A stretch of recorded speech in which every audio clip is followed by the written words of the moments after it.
ఏం పేర్రా కన్నయ్య? అబ్దుల్లా. చూసారా, మీరు గమనించండి, అహోబెల్ నరసింహస్వామి అబ్దుల్లాని బతికిస్తున్నాడు. కాబట్టి గుడి బాగుంటే ఆనందరావుకి అన్నం దొరుకుద్ది, అబ్దుల్లాకి కూడా అన్నం దొరుకుతుంది లోపల. అంటే వాళ్ళ దేవుడు కూడు పెడతాడా లేదా అది మనకు తెలియదు, కానీ మన దేవుడు అయితే కూడు పెడతాడో. ఇస్లాం పుట్టిన చోట పువ్వులు ఉండవు, నవ్వులు ఉండకపోవచ్చు. ఇక్కడ పచ్చదనం, ఆడ ఎడారి కాబట్టి ఆడ పచ్చదనం ఉండదు కాబట్టి వాళ్ళు గ్రీన్ కలర్తో ఆనందాన్ని పొందుతుంటారు. మనకి ఇక్కడ చూడండి, సీను విత్ గ్రీను. ఈ అబ్దుల్లా యొక్క 4 తరాలు వెనక్కి వెళ్తే వాళ్ళు ఈ గుడికి వచ్చిన వాళ్ళే. వాటిది మంది డిఎన్ఏ ఒకటే. ఇప్పుడు చూడండి, ఏం చదువుకున్నాం? Degree first year. ఇప్పుడు సంస్కృతంలో మాట నేను సగం చెబుతాను, వాడు పూర్తి చేస్తాడు. చూడండి, ఎవరు చెప్పకండి, వాడే చెప్తాడు. సర్వే జన, తర్వాత ఏంటి? సర్వే జన గట్టి చెప్పు. వాడికి చెప్పాలని ఉంది, ఎలా చెప్పాలో తెలియదు. పోనీ అందరికి చెప్పాక నువ్వు చెప్తావా? అలా చెప్పేస్తే నువ్వు కాపీ కొట్టినట్టు అవుద్ది. అందుకని నిన్ను గెలిపించాలని. సర్వే జన. ఇప్పుడు వీళ్ళు చెప్తారు, నీకు వెంటనే గుర్తు వస్తుంది. అందరు చెప్పాను, నేను సగం చెప్పాక సర్వే జన.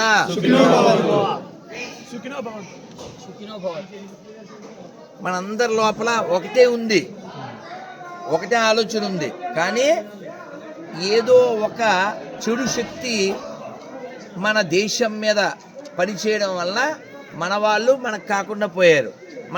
మనం ఆ మధ్య పాట పాడి రిలీజ్ చేసాం, అందులో వస్తుంది హుసేను తండ్రి హాసిం, హాసిన్ తండ్రి కాసిం, కాసిం తండ్రి లతీఫ్, లతీఫ్ తండ్రి షరీఫ్, షరీఫ్ తండ్రి శంకర్.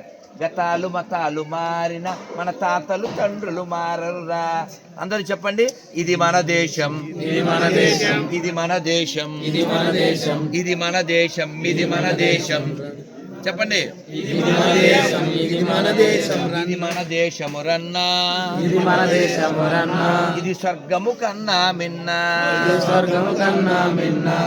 వేషభాషలు రూపురేఖలు, వేషభాషలు రూపురేఖలు, మత భేదాలెన్నున్నా, మత భేదాలెన్నున్నా, మన గతమంతా ఒకటేనన్నా, మన గతమంతా ఒకటేనన్నా, మన గతమంతా ఒకటేనన్నా, మన గతమంతా ఒకటేనన్నా. భారత్ మాతాకి జై, భారత్ మాతాకి జై. అహోబల్ నవనారసింహదేవ్ భగవానికి జై. గోవిందా గోవిందా. డౌట్ అడగనా? మామూలుగా ప్రతి ఫుడ్ మీద, ప్రతి వస్తువు మీద అది వేస్తుంటారు కదా, ఉమ్ము దాన్ని హలాల్ అంటారు కదా. నేను వీడియోలో చూశాను, వాడు గట్టిగా వాడికి 10-12 ఏళ్ళు ఉంటాయేమో, పువ్వులు ఇలా పట్టుకుని ఇలా గుండ్రంగా పెట్టి వాడు వాటర్ బాటిల్తో నీళ్ళు తాగి ఉఫ్ అని పోసాడు. ఈ పట్టుకెళ్ళి దేవుడికి వేస్తే పుణ్యం వస్తుందా పాపం వస్తుందా? మరి ఆ ఉమ్ము వచ్చినోడికి ఏమొస్తుందంటావు? అలా నోట్లో నీళ్ళు వేసుకుని పూల మీద వేసి వాడికి ఏమవుతుందంటావు? ఖురాన్ ప్రకారం వాడు ఎక్కడికి వెళ్తాడు? నువ్వు చదవలే కదా ఖురాన్? నరకానికి వెళ్తాడు కదా. కాబట్టి మనం అందరం మూలం మర్చిపోకూడదు. దేవుడు ఉన్నాడా లేడా? దేవుడు ఉన్నాడు అన్నోళ్ళు చేయొద్దండి. అయితే ఎందుకు వచ్చారు అహోబిలానికి? అవుడే కదా. అంతే చెప్పండి, గోవిందా రైట్. ఇప్పుడు దేవుడు మంచోడా చెడ్డా? మంచోడు. దేవుడిని ఇప్పుడు ఒక పేరుతోనే పిలవాలా, కొన్ని ఎక్కువ పేరుతో కూడా పిలవచ్చా? పిలవచ్చా? వీడి పేరు నాకు తెలియదండి బాబు అని పిలిచాను, పలుకుతాడా పిలవడా? తెలియనోడే పలికినప్పుడు అసలు వాడు ఎవడో నాకు తెలియదు. మరి మన పుట్టించిన వాడు మనకు పలకడా? చెప్పండి, ఒకే అక్షరంతో దేవుడిని పిలవాలి. తెలుసా మీకు? ఒక అక్షరంతో ఎలా పిలుస్తావు చెప్పండి అందరు? ఓం ఓం. అందరు గట్టిగా ఓం ఓం ఓం ఓం. 2 అక్షరాలతో పిలవచ్చు. చెప్పండి, హరి హరి హరి హరి. ఇంకా 2 అక్షరాలు, రామ రామ రామ, కృష్ణ కృష్ణ, శివ శివ, మధు మధు, దత్త దత్త. 2 అక్షరాలు అయినాయి కదా. ఇప్పుడు 3 అక్షరాలు, గోవింద గోవింద, మాధవ మాధవ, కేశవ కేశవ, కన్నయ్య కన్నయ్య. 2 అక్షరాలు వచ్చినాయా? చెప్పండి, 4 అక్షరాలు, నారాయణ నారాయణ. జనార్దన ధనంజయ ధనుద్ధారి దామోదర దత్తాత్రేయ. ఎన్ని అక్షరాలు? ఇప్పుడు చెప్పండి 5 అక్షరాలు. ఓం నమః శివాయ. ఓం నమః శివాయ. అవి ఎన్ని? ఇప్పుడు చెప్పండి. ఓం నమో నారాయణాయ. ఓం నమో నారాయణాయ. రైట్. ఎన్నివి? 8. దీన్ని అష్టాక్షరి అంటారు. దీని ముందు చెప్పింది పంచాక్షరి. 5 అక్షరాలు, 8 అక్షరాలు, 4 అక్షరాలు, 3 అక్షరాలు, 2 అక్షరాలు, 1 అక్షరం. ఇప్పుడు 12 అక్షరాలు. అందరూ నమస్కారం పెట్టి చెప్పండి. ఓం నమో భగవతే వాసుదేవాయ. ఓం నమో భగవతే వాసుదేవాయ. ఇప్పుడు 2 చేతులు పైకెత్తండి. అందరూ 2 చేతులు పైకెత్తండి.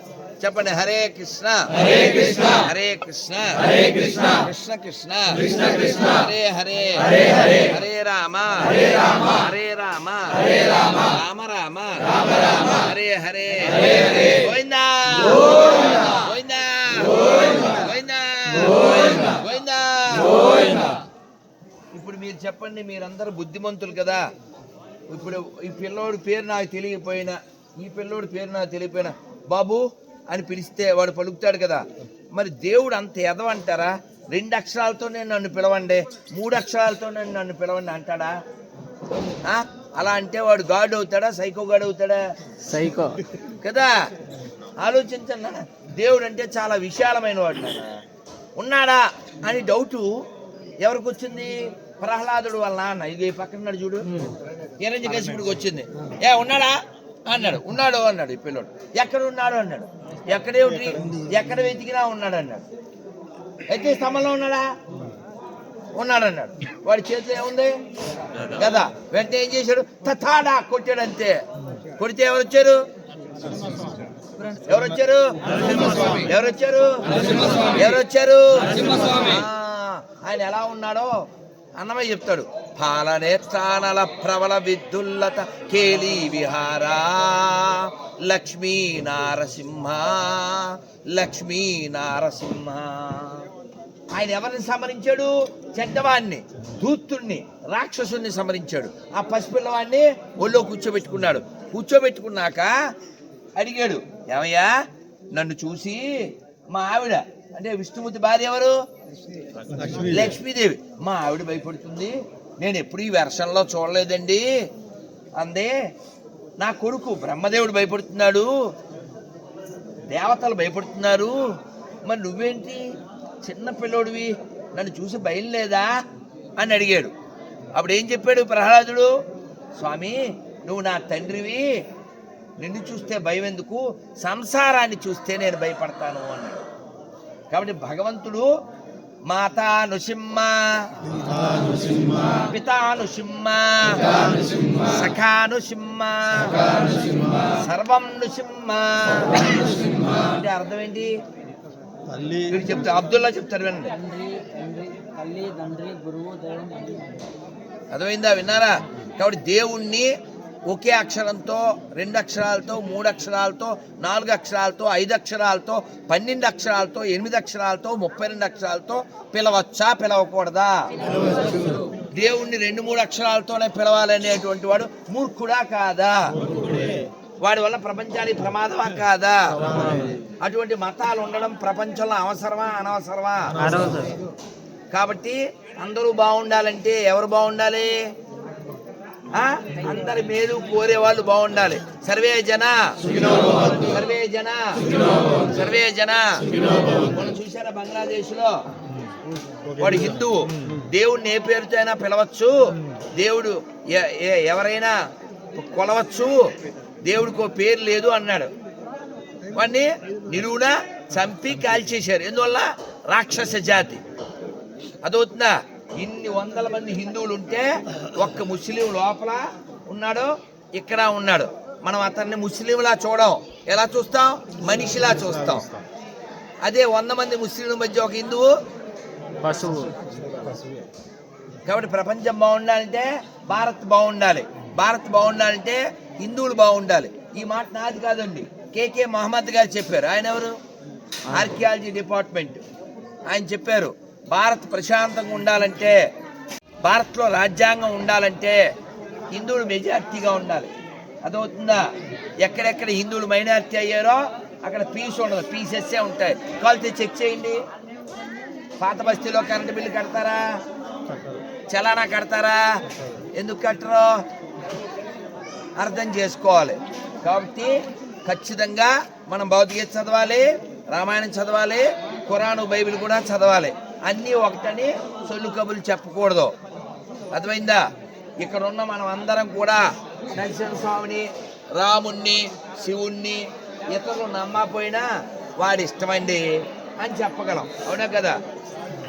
గుళ్ళో అహోబిలంలో ఉండి చెప్తున్నాను నేను. అవునా కదా?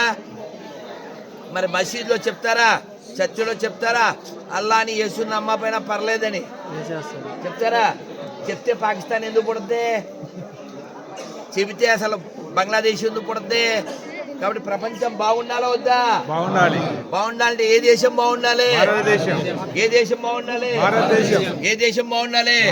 బాగుండాలంటే మనకి దేశభక్తి ఉండాలా వద్దా? ఉండాలంటే వందే మాత్రం చెప్పాలా వద్దా?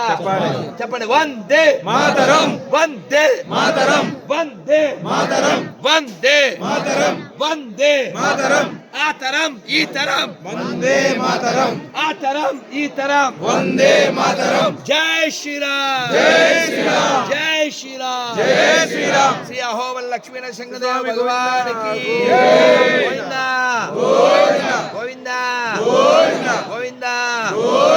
భారత్ వర్ధిల్లాలి. చెప్పండి. భారత్ వర్ధిల్లాలి, భారత్ వర్ధిల్లాలి, భారత్ వర్ధిల్లాలి, పంచశాంతి వర్ధిల్లాలి.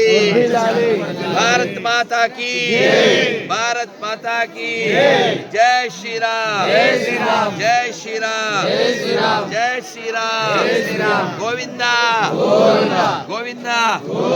అబ్దుల్లా టైంకి ఫోన్ చేయి. డౌట్ వస్తే నాకు ఫోన్ చేయి. నెంబర్ నీ దగ్గర. థ్యాంక్ యూ నాన్న. రోజు నరసింహ మంత్రం చేయి, ఆయన వల్ల అన్నం వస్తుంది. ఓకేనా? నరసింహ స్వామికి, నమనాశిదేవ భగవానికి. నేను చెప్పిన దాంట్లో ఏదైనా తప్పు ఉంటే ఫోన్ చేసి నిరూపించు. ఓకేనా? పోదామా అన్న? జై శ్రీరామ్, జై శ్రీరామ్. వెళ్దాం. ఇది తిరుగు, ఇది తిరుగమ్మా.